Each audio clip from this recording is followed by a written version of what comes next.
fez e vem me pedir pra voltar.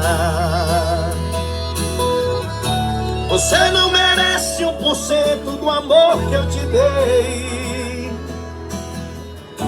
Jogou nossa história num poço sem fundo.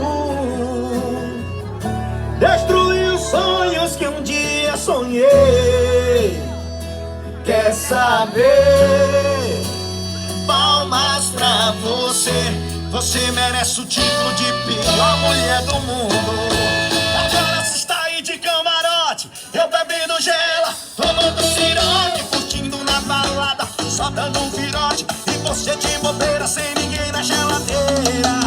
Agora você está aí de camarote, eu bebendo gela,